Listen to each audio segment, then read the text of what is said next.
मेरी शादी जिस लड़के से हुई वो बहुत कम उम्र का था। इसको मैं अपना बच्चा समझती थी, लेकिन मजबूरी में इससे शादी करना पड़ी। लेकिन शादी की पहली रात में ये देखकर डर गई जब इसने 10 दफा मेरे साथ। आज मेरा निकाह था, मैं दुल्हन बनी बैठी थी। मैं तो वैसे भी बहुत हसीन थी, मगर आज और भी खूबसूरत लग रही थी। सभी कह रहे थे, मगर मेरा दिल तड़प रहा था कि ये कैसे हो गया था। ऐसा नहीं होना चाहिए था। मैं बहुत खौफज़दा थी। आज तक अपने जिस देवर से मेरी बहुत दोस्ती थी, जिसे मैं अपना बच्चा समझती थी, आज वही मेरा शौहर कैसे बन गया। मैं इसका सामना कैसे करूंगी। थोड़ी देर बाद दरवाजा खुला। मैं अपने आप में ही सिमट गई। वो अंदर आ गया था।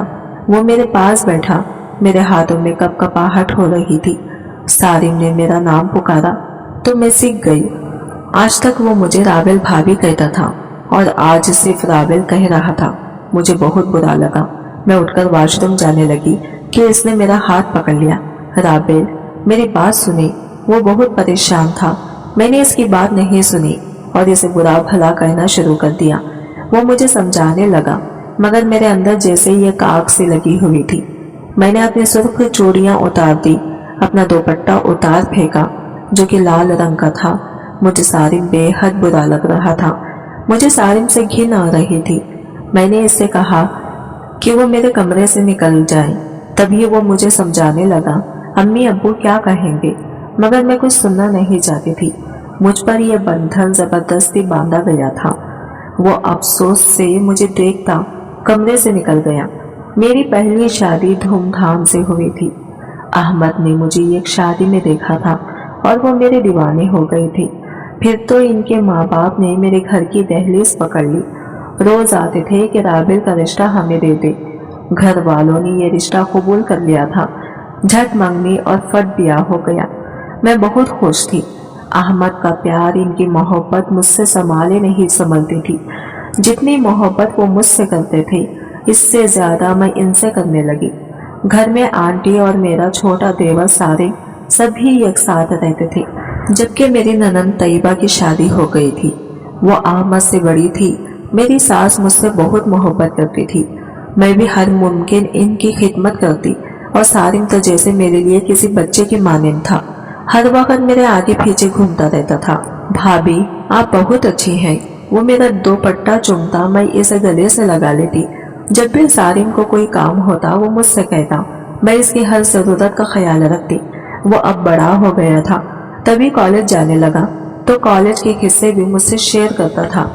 पता ही ना चला हमारी शादी को 5 बरस बीत गए। एक दिन मेरी तबीयत अचानक खराब हो गई। किचन में खाना बनाते हुए मैं चकरा कर गिर पड़ी। सभी को बुलाया। सारिम जो पानी पीने आया था, इसने मुझे उठाया और मुझे मेरे कमरे तक लाया। मेरी सास आई और इन दोनों ने मुझे कमरे में लिटा दिया। सारिम ने अहमद को कॉल की कि भाई भाभी बेहोश हो गई है, आप जल्दी से आ जाएं। मेरी सास मुझ पर दम करने लगी, पानी के छींटे मारने लगी। तब जाकर मुझे होश आया। तब तक अहमद भी डॉक्टर को लेकर आ गए थे। चेकअप के बाद डॉक्टर ने बताया कि मैं उम्मीद से हूँ। अहमद की खुशी का ठिकाना नहीं था। मेरे सास और ससुर भी बेहद खुश थे और सारिम तो खुशी से पागल हो रहा था। वो चाचा बनने लगा था। मुझे शर्म आ रही थी, मगर फिर भी मैं बहुत खुश थी। अब मुझे घर का कोई काम नहीं करने दिया जा रहा था। अहमद ने मासी का बंदोबस्त कर दिया था। ठीक 9 माह बाद अफान मेरी गोद में आ गया। फिर तो सब घर वाले इसके दीवाने हो गए। सारिम सारा दिन इसे उठाए फिरता था। वो चाचा भतीजा सारा दिन उधम मचाए रखते थे। मेरे तो हाथ पैर फूल जाते थे। मगर जब अफान रोना शुरू करता था तो सारिम मिनटों में इसको चुप करवाता। अफान अहमद से भी ज्यादा सारिम का दीवाना था, क्योंकि अहमद का वक्त ज्यादातर घर से बाहर गुजरता। वो जब घर आते तो ज्यादातर थके हुए होते। इनके आने तक अफान भी सो चुका होता। अब अफान 1 साल का हो चुका था। मैं फिर से प्रेग्नेंट थी। मुझे खबर ही ना हुई। मैं परेशान थी क्योंकि अफान अभी छोटा था। वो अम्मी अब्बू और सारिम के साथ खुश रहता था। अहमद के समझाने पर मैं कुछ नॉर्मल हुई। अभी मुझे 6ठा महीना चल रहा था। अहमद अपने किसी क्लाइंट से मिलने बलोचिस्तान के शहर तरबियत गए हुए थे। मुझे बहुत डर लग रहा था क्योंकि वहाँ के हालात ठीक नहीं थे। मगर अहमद ने मुझे तसल्ली दी, जब तक तुम्हारी मोहब्बत मेरे साथ है मुझे कुछ नहीं होगा। वो मुझे अपना और बच्चों का ख्याल रखने का कहकर चले गए। इन्हें गए हुए 2 दिन हो गए थे। इनसे बस एक बार फोन पर बात हुई थी। एक दिन हम सब लॉन्च में बैठे टीवी देख रहे थे। मेरे ससुर इस वक्त खबरें सुनते थे। तभी यह खबर चलनी शुरू हो गई कि बलूचिस्तान से जाने वाली बस को डाकुओं ने घेर लिया और मुसाफिर जो कराची से और दूसरे शहरों से आए थे सबको शहीद कर दिया। यह खबर सुनते ही हम परेशान हो गए। मैंने जल्दी से अहमद को फोन मिलाया, मगर रिंग जा रही थी, कोई उठा नहीं रहा था। हम लोग बहुत परेशान थे और आंटी रोई जा रही थी। सब लोग दुआएं कर रहे थे। मैं पागलों की तरह बस कॉल किए जा रही थी। जब तक रिंग जा रही थी मेरी आस बंधी हुई थी। आंटी क्या हो गया है आप सबको? अहमद को कुछ नहीं होगा, वो ठीक होंगे। मैं इन्हें चुप करवाते करवाते थक चुकी थी, क्योंकि मेरा यकीन था कि इन्हें कुछ नहीं होगा। एक हफ्ता गुजर गया। सब लोग मेरे घर में जमा थे। मेरी चूड़ियां तोड़ दी गई थी, मेरे जेवर उतार लिए गए थे। मैं एक जिंदा लाश की तरह बैठी थी। मेरा यकीन ये लोग तोड़ रहे थे, मुझे बेवा कह रहे थे। मुझे यकीन नहीं आ रहा था। अहमद के फोन पर अब रिंग नहीं जाती थी। शायद मुसलसल फोन बजने से बैटरी खत्म हो गई थी। अब तक कोई अता पता नहीं था। इनको मुर्दा करार दे दिया गया था। मैं इद्दत में थी। जब तक मेरी डिलीवरी नहीं हुई थी मुझे इद्दत में रहना था। अफान को सारिम संभालता था। मैं अपने कमरे में पड़ी रहती थी। वक्त गुजरता गया, क्योंकि वक्त गुजर ही जाता है, किसी के लिए रुकता नहीं है। मेरी गोद में नन्ही सी शहजादी आ चुकी थी। रामैन बिल्कुल मेरे जैसी थी। जबकि अफान अपने वालिद पर गया था, मैं दोनों को गोद में लेकर रो पड़ी। मेरी बच्ची क्या नसीब लिखवा कर लाई थी। इसकी दुनिया में आने से पहले ही इसके सर से बाप का साया छिन गया था। आज मैं अपने सारे आंसू बहा रही थी। मेरे हाथ से रामैन को ले लिया। सारिम ने कहा, मत करें भाभी, मेरी गुड़िया को कुछ मत कहें। वो भी रो रहा था। सारिम, तुम्हारे भाई को बोला था मैंने, लेकिन उन्होंने मेरी एक नहीं सुनी। मैं रोते रोते बेहोश हो गई। एक हफ्ता मुझे हॉस्पिटल में रहना पड़ा। मेरी सारी ताकतें दम तोड़ रही थी। समझ में नहीं आ रहा था कि मैं क्या करूं और कहां जाऊं। अहमद के बिना इतनी लंबी जिंदगी में कैसे गुजारूंगी। जैसे जैसे वक्त गुजरता गया लोगों की बातें सुनने में आ रही थी कि ऐसे जिंदगी अकेले कैसे गुजरेगी। अरे कोई इसकी शादी क्यों नहीं करता, इतनी खूबसूरत और कम उम्र है। तभी मेरे माँ बाप ये बात सोचने पर मजबूर हो गए। मेरे भाइयों को भी यही ख्याल सता रहा था कि मैं भरी जवानी में बेवा हो गई हूँ। एक दिन अम्मी आई और कहा, राबेल अब अपने घर चलो, यहाँ क्या करोगी? क्या मतलब अम्मी, ये मेरा घर है, मैं यहाँ से कहाँ जाऊंगी? मैं बहुत गुस्से में थी। मैंने अपनी सास को भी कहा कि क्या ये मेरा घर नहीं है, तो वो रो रो कर बेहोश हो गई। मैंने अपनी माँ को बहुत कुछ सुनाकर वापस भेज दिया, क्योंकि मुझे डर लग रहा था कि कहीं मेरे माँ बाप मेरी दूसरी शादी ना कर दें। मेरी सास ससुर भी बहुत परेशान थे। मेरी सास बीमार रहने लगी। आंटी बच्चों से जुदा नहीं होना चाहती थी और ना ही मैं बच्चों से जुदा होना चाहती थी। मुझे नहीं मालूम था कि इनके दिल में क्या चल रहा है। वो दिन ब दिन बीमार होती जा रही थी। एक दिन वो मेरे अम्मी अब्बू के पास गई और इनसे कहा कि राबेल की शादी सारिम से करते हैं। अम्मी अब्बू भी मान गए। सारिम मुझसे बहुत छोटा था, मगर फिर भी वो राजी हो गया। मुझे तो यकीन नहीं आ रहा था कोई कैसे मेरी किस्मत का फैसला इतने आसानी से कर सकता है। मुझे सारिम से बात करने का मौका नहीं दिया गया। अचानक एक दिन मेरे कमरे में अंकल आए। हाथ जोड़कर इल्तिजा की कि मान जाओ, मेरा जवान बेटा चला गया है, इसकी निशानी ये बच्चे हैं, इनको हमसे जुदा ना करो। अंकल दर्द से रो रहे थे। मैं आप लोगों को छोड़कर कहीं नहीं जाऊंगी अब्बू, मगर मैं ये शादी भी नहीं करूंगी। लेकिन अंकल बहुत रो रहे थे। वो कभी मेरे सामने हाथ जोड़ते तो कभी पैर पकड़ते। मुझसे इनकी हालत देखी नहीं जा रही थी। मैं मजबूर हो गई। वो चले गए और मैं सुसकती रह गई और इनके सामने हामी भर ली। वो तो चले गए और मैं रात भर सुसकती रही। और आज मेरा देवर मेरा शौहर बना बैठा था। कपड़े तब्दील किए और नींद की गोली खाकर सोने की कोशिश की, मगर नींद कहाँ आनी थी। मैं अपने कमरे में नहीं थी, मैं सारिम के कमरे में मौजूद थी, मगर वो शायद मेरे बच्चों के कमरे में था। वैसे भी वो ज्यादा वक्त इन्हीं के साथ गुजारता था। सुबह होने लगी तो सारिम मेरे कमरे में आया। मुझे बहुत बुरा लगा कि इसकी हिम्मत कैसे हुई मेरे साथ एक ही कमरे में रहने की। तभी मैं उठी और बाहर निकल आई, बच्चों के कमरे में आ गई। मैंने तो सारिम से बात करना भी छोड़ दिया था। वो खुद मुझसे बात करने की कोशिश करता। एक दिन वो मेरे साथ मेरे कमरे में था। कि तभी इसने मुझे पुकारा कि मुझे आपसे कोई बात करनी है, मगर मुझे तुमसे कोई बात नहीं करनी है। लेकिन इसने फिर भी बताया कि वो भी मजबूर हो गया था, जैसे मुझे मजबूर किया गया था। इसने भी अपने बच्चों के लिए कुर्बानी दी है, क्योंकि वो इन्हें किसी और के हवाले नहीं कर सकता था। इसने बताया कि अगर वो राजी न होता तो फिर मेरी शादी किसी और से कर दी जाती, मगर अफान और आमैन को इनके बाप का प्यार सिर्फ वही दे सकता था। वो ये कहकर कमरे से चला गया, मगर मैं सोच में पड़ गई, क्योंकि वो वाकई सही कह रहा था। अब हम लोग आपस में बातचीत करते रहे। सारिम इन बच्चों की बातें करता, जबकि मुझे इसके पास से अब खिन नहीं आती थी। सच पूछे तो वो मुझे अच्छा लगने लगा था। मैंने इसे कबूल कर लिया था, मगर मजबूरी में नहीं। मुझे सारिम से वाकई मोहब्बत हो गई थी। वो मुझे देखता रहता, जब मैं देखती तो वो आंखें चुरा लेता। इसे मेरी पसंद नापसंद का बहुत ख्याल था, लेकिन इसने मुझे कहा, राबेल मुझे आपसे मोहब्बत हो गई है। मुझे हैरत थी। तभी वो बोला, इसमें हैरत की क्या बात है, अब हमारा रिश्ता बदल चुका है। आप मेरे निकाह में हैं, मेरा आपके बिना दिल भी नहीं लगता। इसने मेरा हाथ पकड़ा तो मैं चुप हो गई। इसने अपनी मोहब्बत का इजहार किया था, तो मैंने भी बर्फ की दीवार हमारे बीच से हटानी थी। अब हम दोनों एक हो चुके थे। सारिम मेरा बहुत ख्याल रखता था। मेरे उठने से पहले ही मेरे लिए चाय बनाकर रखता। इसकी दीवानगी उरूज पर थी। हमारी मुकम्मल फैमिली हो गई थी। हम बहुत खुश थे। अगरचे अहमद को भूली नहीं थी। वो मेरे साथ थे, क्योंकि सच तो ये है कि मरने वालों के साथ मरा नहीं जाता। आज मेरी और सारिम की शादी को 4 साल हो चुके थे। हमारा एक बेटा भी था, जो मेरा और सारिम का था। मुझे डर था कि सारिम अपनी औलाद के सामने अफान और आमैन को भूल ना जाए, मगर ये मेरी भूल थी। सारिम इन तीनों को एक जैसा ही प्यार करता, कोई फर्क महसूस नहीं करता था, बल्कि वो इरफान और आमैन को ज्यादा प्यार देता था। हम बहुत खुश थे। आज हमजा की पहली सालगिरह थी। मैंने ग्रीन कलर का साड़ी पहनी थी। सारिम को यह कलर बहुत पसंद था। हम केक काटने ही वाले थे कि बेल बजने की आवाज आई। मैंने सारिम से कहा, आप बैठे, मैं देखती हूँ। जब मैंने दरवाजा खोला तो हैरान रह गई। मेरे सामने अहमद खड़े थे। वो मुझे देखकर खुशी से मुस्कुरा रहे थे, मगर मेरी मुस्कुराहट गायब हो चुकी थी।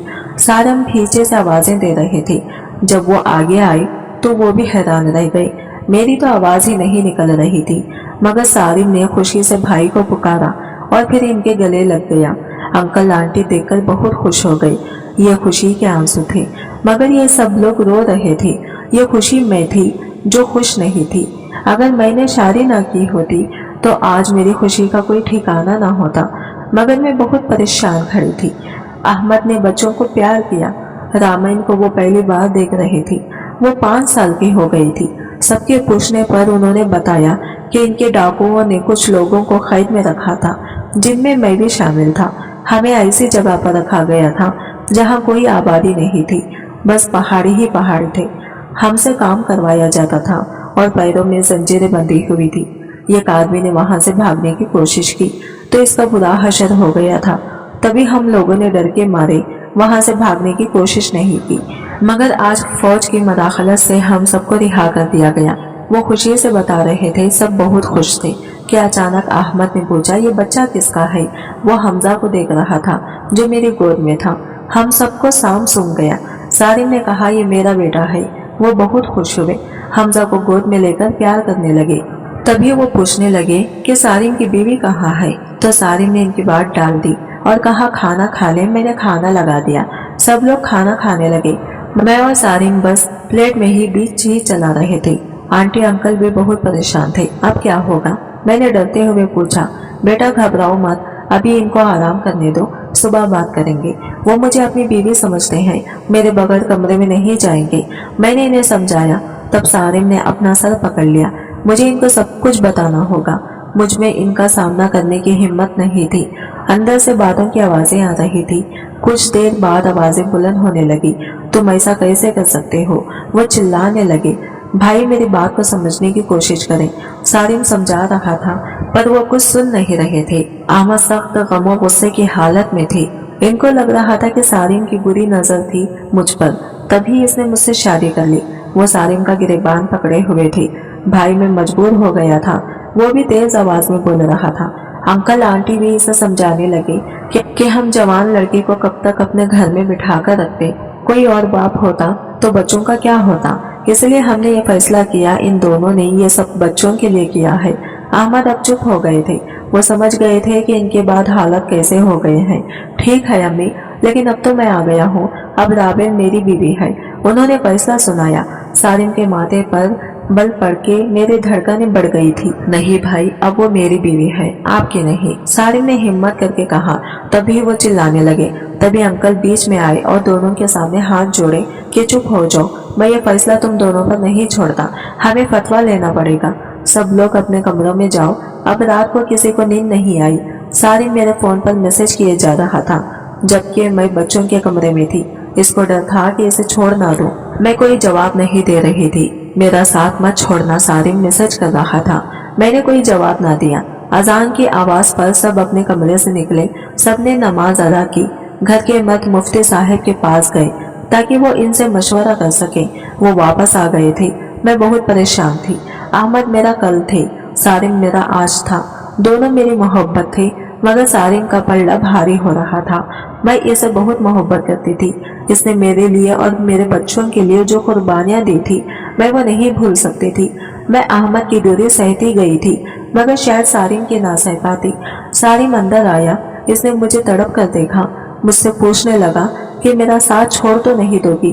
میں نے اس سے کہا کہ میں اس سے بہت محبت کرتی ہوں، مگر جو فیصلہ مفتی صاحب دیں گے وہی مجھے قبول کرنا ہوگا۔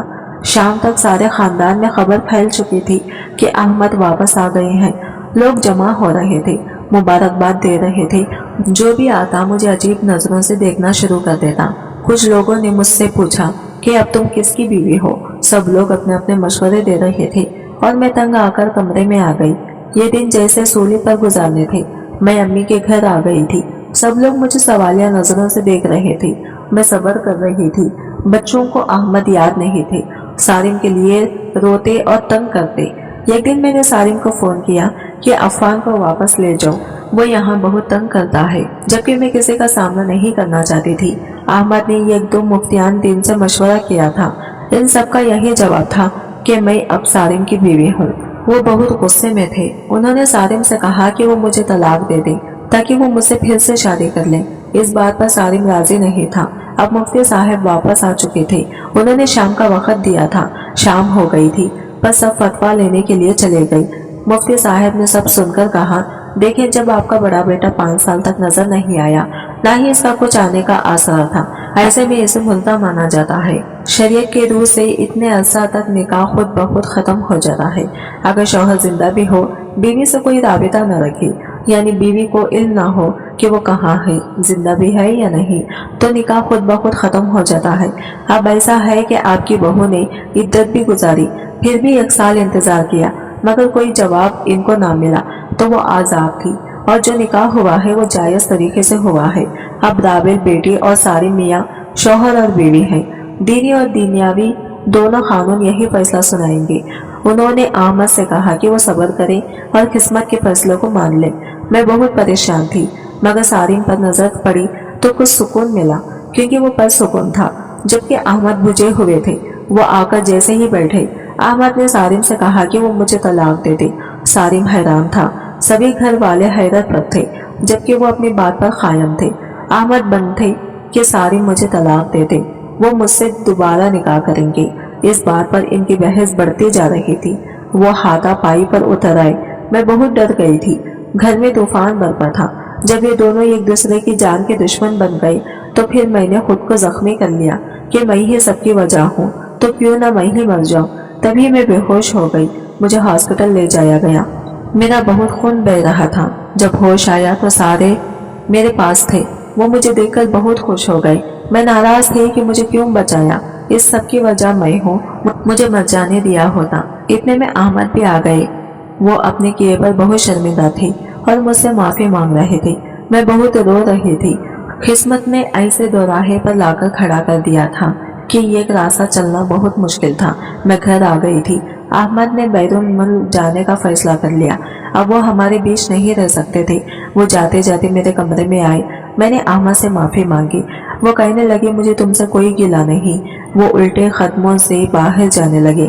सारिम कहने लगे, इस सब में तुम्हारी कोई गलती नहीं है, ये सब किस्मत की खेल है और किस्मत के आगे इंसान बेबस होता है। तो ये थी नाज़रीन हमारी आज की वीडियो कहानी। अगर पसंद आई है तो कहानी को लाइक और शेयर करें और मेरे चैनल को सब्सक्राइब कर लीजिए ताकि मज़ीद इस तरह की कहानियों का नोटिफिकेशन आपको बर वक्त मिलता रहे।